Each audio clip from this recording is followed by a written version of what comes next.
I've seen some of your pictures. You've shown them to me in the past. Yeah. You do some great work. That must be a real plus for you. The question you asked is, for me anyways, is what makes me happy is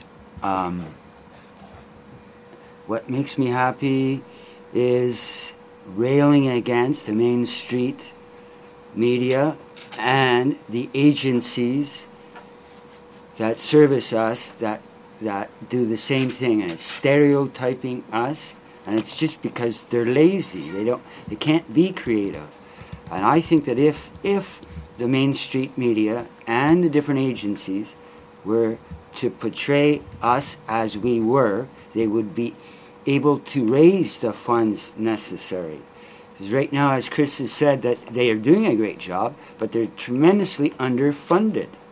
And how can you fund it when all it is a bunch of bearded, drunken men, which is not what our community is. There's very few, if any, of those people that are on the fundraising brochures. I have not met them. I don't know. They must be extras from Hollywood, but I don't see them out there. Right. And that's these brochures are pretty sad sometimes. They're basically saying, look at these poor slobs, right? This is why you should give to them, because they're so desperate they can't do anything. They're not photographers, artists, poets. They're just these poor guys that need to drop their addiction or whatever, right? It could have been shot in 1850 or right. 1950, but it's not 2008. Right. So you're screaming for people to get a realistic view of who the homeless community is, right? Yeah. Come on, guys, wake up, is what you're saying. Yeah. And you're saying when you do that, when you scream that out, you send that message out, it makes you feel good. Oh, yes. But your pictures are helping too, right? You often offer your pictures to the media. Yeah.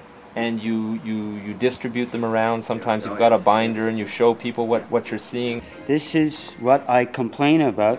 The fact that they stereotype the homeless as being old drunks. And this picture could have been taken in 1850 or 1950. It has nothing to do with today's reality.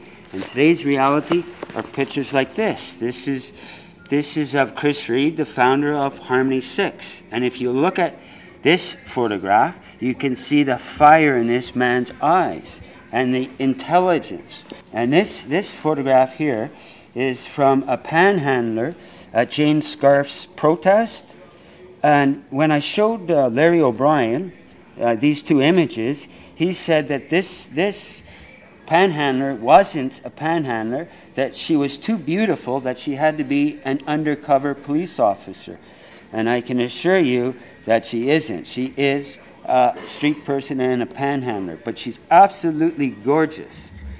And this you don't see, never see this, never, ever, ever, ever see this in the main street media, and you never see it in any of the promotional fundraising stuff that the mission does. This brochure is from the Shepherds, but the mission also puts out the same kind. The Salvation Army puts out the same kind. And all these agencies do phenomenal work, except I believe that if they updated their images, they would be able to raise more money. Right. So there are a lot of things that our wonderful politicians can't imagine because they're not getting a realistic view of things, right? And you're trying to change that through your photography. And that's what makes me happy. Well, congratulations. Thank you. Great stuff. Do you want to take the mic there, Matt? Because we're just closing up. We've got just a few minutes. Absolutely. Actually, we've got less than a minute. I would have to say that what makes me happy in terms of what we've been discussing today is taking an active role in the community, whether it be through my social work or my activism. I really feel that that kind of positive energy that's dedicated towards, I consider myself as working for them. And to me, these are the heart and soul of our community. Thanks so much for bringing yourselves out here. Thank you all for being in studio, and we're just plain out of time. Thanks a lot for being here. Thank you. That went by fast. Yeah, it's true, man. That's a short hour. We got to get out of here and let the next show in. No problem. is coming, baby. I've seen Train is coming now. By ourselves, it's very hard to convince professionals or workers what we might have as issues, but as a group, we may be able to have an influence and say, well, these are concerns of not only me, but a dozen of us or 30 of us have the same issues.